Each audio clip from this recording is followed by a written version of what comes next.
Hi everyone.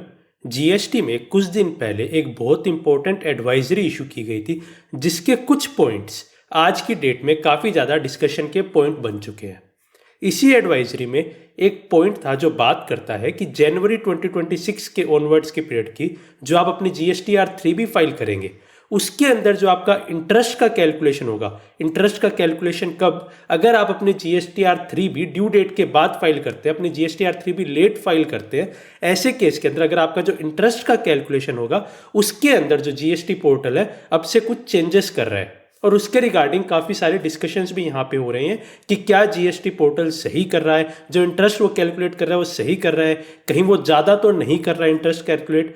तो उसी पूरी चीज़ को लेके हम इस एडवाइजरी को डिस्कस करेंगे और उसके साथ साथ डिस्कस करेंगे कि क्या वो एडवाइजरी जो कैलकुलेशन बता रही है इंटरेस्ट का, वो जो लॉ के प्रोविजंस है उनकी अकॉर्डेंस के अंदर है या नहीं है, और जो इंटरेस्ट की कैलकुलेशन होनी है आपकी जीएसटीआर 3B के अंदर वो किस तरह से यहाँ पे होनी है।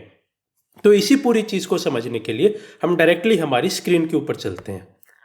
तो अगर आप देखेंगे तो ये आपकी वो एडवाइजरी है जो यहाँ पे कुछ आपकी बात कर रहे हैं कि जो इंटरेस्ट की कलेक्शन यहाँ पे होगा और कुछ रिलेटेड अनाउंसमेंट कर रहे हैं वो 3B के अंदर, उसके बारे में यहाँ पे बात कर रहे हैं।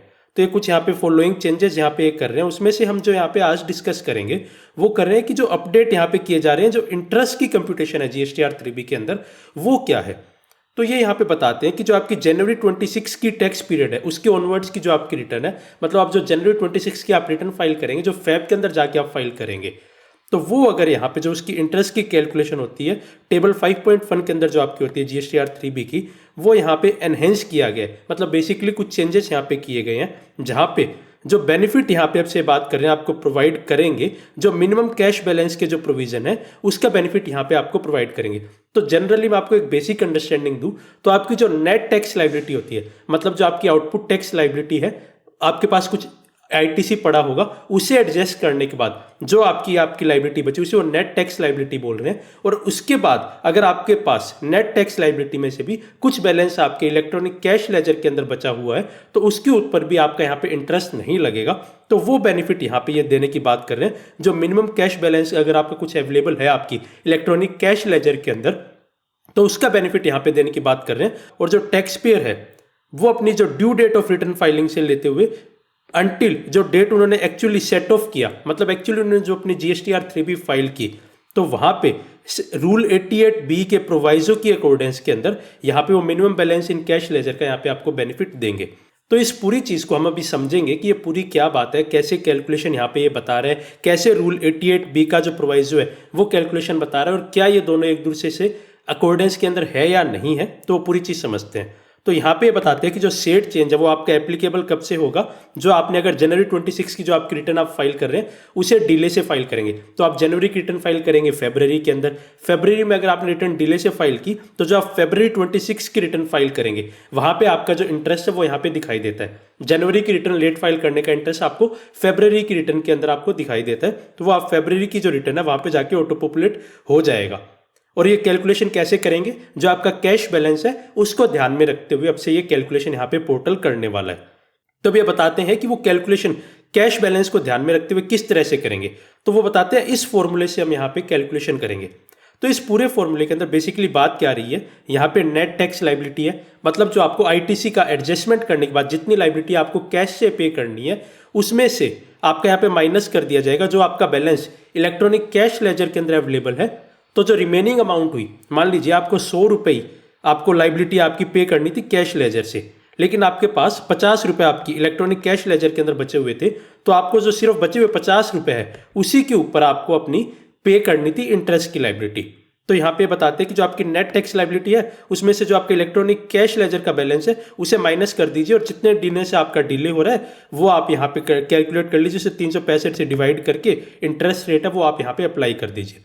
तो यहाँ पे जो सारा का सारा मैटर यहाँ पे निकल के आ रहा है वो आ रहा है कि ये लिख रहा है कि जो मिनिमम कैश बैलेंस है उसके ऊपर वो कैलकुलेट करेंगे किस डेट से किस डेट के बीच का मिनिमम कैश बैलेंस, जो आपकी ड्यू डेट है रिटर्न फाइल करने की, मान लीजिए कि 20 तारीख आपकी ड्यू डेट है और आपने जो एक्चुअल जाके पेमेंट की, जो आपने एक्चुअल रिटर्न फाइल की वो मान लीजिए आपने 27 तारीख को फाइल की, तो इस पीरियड के अंदर जो भी आपका कैश लेजर के अंदर मिनिमम बैलेंस होगा उसको यहाँ पे माइनस करेगा और फिर वो आपकी यहाँ पे इंटरेस्ट की यहाँ पे कैलकुलेशन करेगा।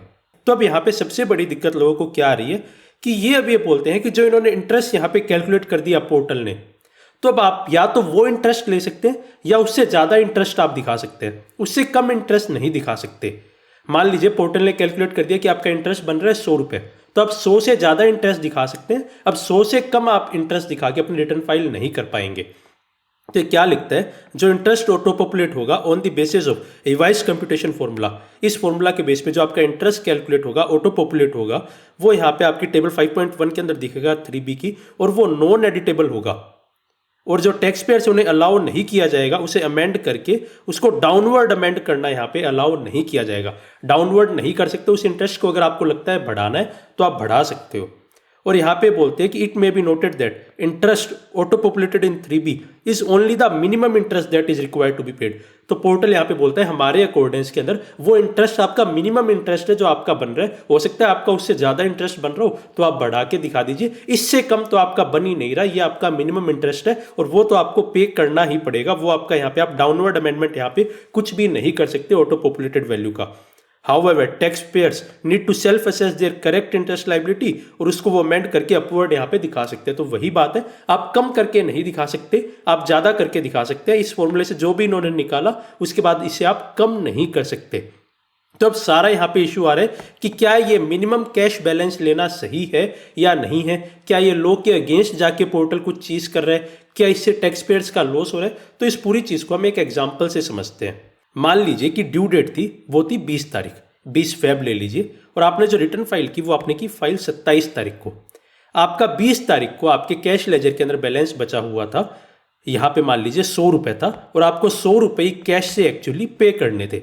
100 रुपये आपको कैश से पे करने थे, 100 रुपये का ही आपका यहाँ पे बैलेंस बचा हुआ था 20 तारीख को। यहाँ पे कहीं पे बीच 25 तारीख को जाके आपने किसी रीजन से मान लीजिए 50 रुपये यूज़ कर लिए और आपका जो बैलेंस बचा वो यहाँ पे 50 रुपये ही बचा। तो अब लोग बोल रहे हैं कि जब मिनिमम कैश बैलेंस पे वो कैलकुलेशन करेगा तो वो 50 रुपये पे, क्योंकि 100 रुपये से कम 50 रुपये यहाँ पे हो गए, तो 50 रुपये पे पूरे इन 7 दिनों का इंटरेस्ट की कैलकुलेशन, 7 या 8 दिन जो भी है उसके ऊपर 50 रुपये पे पूरे 7-8 दिन का ये इंटरेस्ट कैलकुलेट कर देगा। जबकि लोग बोल रहे हैं कि 20 से 25 तक तो आपका यहाँ पे 100 रुपये पूरे थे तो यहाँ पे कोई इंटरेस्ट नहीं लगना चाहिए।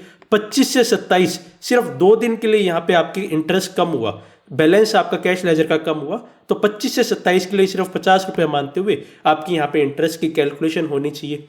तो यहाँ पे ये मिनिमम बैलेंस लिख रहे तो ये पोर्टल यहाँ पे गलत कर रहा है, ऐसा कुछ लोगों का ओपिनियन है। तो अब सवाल आता है कि क्या पोर्टल लॉ की अकॉर्डेंस के अंदर जो जीएसटी के रूल्स है उनकी अकॉर्डेंस के अंदर ये फॉर्मूला बना रहा है, या ये फॉर्मूला इन्होंने अपनी मन मर्जी से कुछ भी बना लिया। तो ये बात कहाँ लिखी हुई है, तो जो रूल 88B1 है उसका प्रोवाइजो है वो यहाँ पे बात करता है। तो हम ये प्रोवाइजो यहाँ पे देखते हैं और समझते हैं प्रोवाइजो के अंदर इन्होंने क्या बात लिखी है। तो ये आपका रूल 88B1 का प्रोवाइजो है। ये बात क्या लिखता है, जनरली रूल ये है कि जितना भी आपको इलेक्ट्रॉनिक कैश लेजर से आप पे कर रहे हैं उसके ऊपर आपको इंटरेस्ट देना है। मान लीजिए आपकी लाइबिलिटी बन रही थी आउटपुट 200, 100 रुपये आपके पास इनपुट पड़ा था, तो आप 100 रुपये अल्टीमेटली पे कर रहे हैं। तो ऐसे केस के अंदर अगर आप रिटर्न लेट फाइल कर रहे हैं तो आपको 100 रुपये के ऊपर आपका इंटरेस्ट की कैलकुलेशन होगी, लेकिन आपके कैश लेजर के अंदर कुछ बैलेंस बचा हुआ है तो उसका आपको एडजस्टमेंट मिल जाएगा। तो ये प्रोवाइजो क्या बोलता है, प्रोवाइजो इसी बारे में बात करता है कि provided that where any amount has been credited in electronic cash ledger, कि अगर आपकी इलेक्ट्रॉनिक कैश लेजर के अंदर कोई भी अमाउंट क्रेडिटेड यहाँ पे है, कोई भी अमाउंट आपकी इलेक्ट्रॉनिक कैश लेजर के अंदर है as per the provisions of this sub section, तो मतलब इस सेक्शन के अंदर जो आपने जमा करवाया पैसा, और वो कब होना चाहिए आपकी इलेक्ट्रॉनिक कैश लेजर के अंदर, before the due date of filing of this said return. आपकी जो due date of return filing है तब तक, उस डेट तक या उससे पहले तक आपकी इलेक्ट्रॉनिक कैश लेजर के अंदर कुछ पैसा जमा करवाया हुआ था और वो पैसा आपका बच रहा है, और वो आपका डेबिट कब किया जा रहा है सेड लेजर से, जब आप पेमेंट ऑफ टैक्स कर रहे हैं while filing the return after the due date.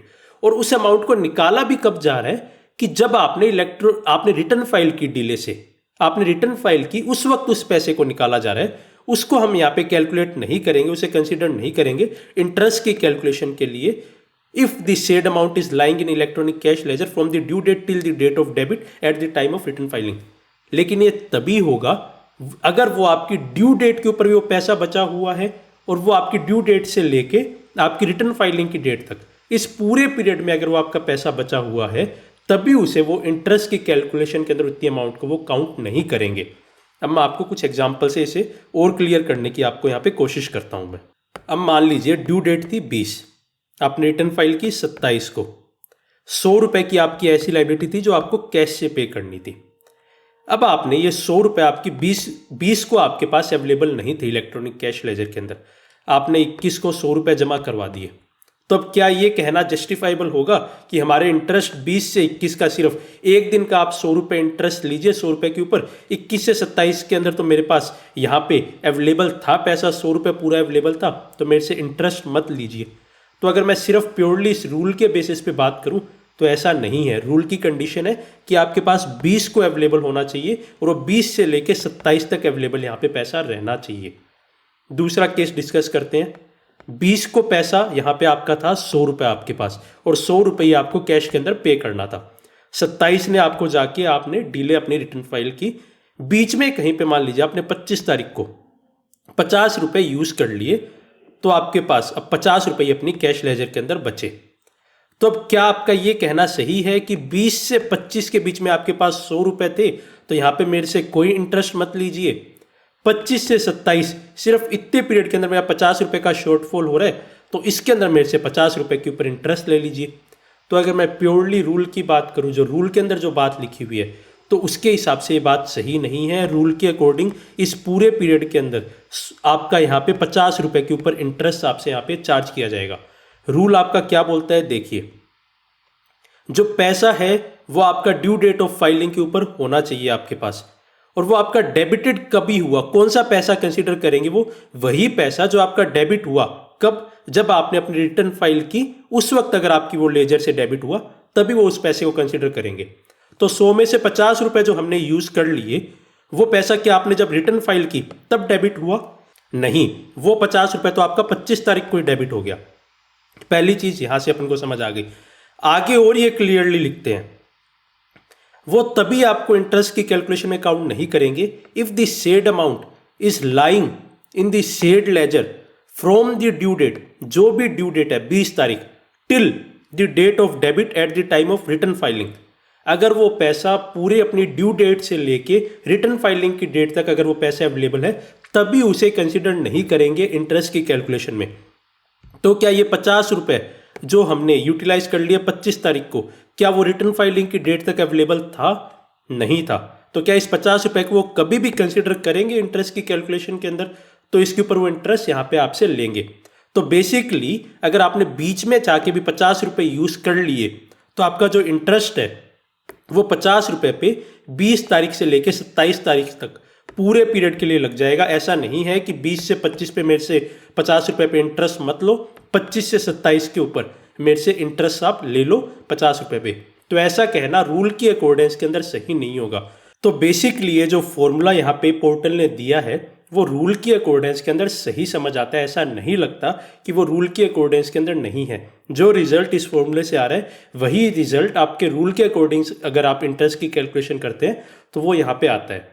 तो अब बात आती है कि क्या ये चीज़ सही है या नहीं है, कि हमसे अगर पैसा यहाँ पे इस पीरियड के अंदर बचा हुआ था तो भी हमसे इंटरेस्ट लिया जा रहा है, क्या ये चीज़ सही है या नहीं है? तो इसके लिए अगर आपको चैलेंज भी करना है तो आपको रूल को चैलेंज करना होगा। ये नहीं कि आप सिर्फ एडवाइजरी को गलत बोल देंगे कि एडवाइजरी आपकी लॉ के अकॉर्डेंस के अंदर नहीं है, रूल्स की अकॉर्डेंस के अंदर नहीं है। आपको जाके रूल को चैलेंज करना होगा और वो आपका कोई भी अथॉरिटीज छोटे लेवल के ऊपर आपका आर्ग्यूमेंट एक्सेप्ट नहीं करेगी। आपको हायर लेवल तक अपने आर्ग्यूमेंट को लेके जाना पड़ेगा। तो ये एडवाइजरी मेरी अकॉर्डेंस के अंदर इस रूल के अगेंस्ट नहीं है। ये एडवाइजरी इस रूल की अकॉर्डेंस के अंदर ही ये फॉर्मूला निकाल के आपको दे रही है। इवन मैं भी अपनी बहुत सारी वीडियोस के अंदर एडवाइजरीज को पॉइंट आउट कर चुका हूं, जो बहुत बार जीएसटी रूल्स के यहाँ पे ट्रैवल बियॉन्ड करती है, जीएसटी लॉ की यहाँ पे ट्रैवल बियॉन्ड करती है, लेकिन ये एडवाइजरी इस रूल के बियॉन्ड जाती हुई दिखाई नहीं दे रही। तो ये कहना सही नहीं होगा कि एडवाइजरी इस रूल को फॉलो नहीं कर रही, आपके जीएसटी के रूल्स के बियॉन्ड यहाँ पे जा रही है। तो आई होप आपको हमारे इस आज के पूरे डिस्कशन से समझ आया होगा कि जीएसटी पोर्टल के ऊपर जो आपकी जनवरी की रिटर्न है वहाँ से क्या चेंजेस किए जा रहे हैं और अब से आपका पोर्टल किस तरह से इंटरेस्ट की कैलकुलेशन करेगा और यहाँ पे ये पूरा का पूरा इशू क्या अराइज हो रहा है। तो इसके रिगार्डिंग आपको एक कंप्लीट अंडरस्टैंडिंग मिली होगी और आपको अब से आप जो अपनी जनवरी की रिटर्न फाइल करेंगे वो आप और ज़्यादा केयरफुल होकर अपनी जनवरी की रिटर्न यहाँ पे आप फाइल करेंगे। तो फाइनली आई होप ये वीडियो आपके लिए हेल्पफुल रही होगी। So thanks for watching and stay tuned.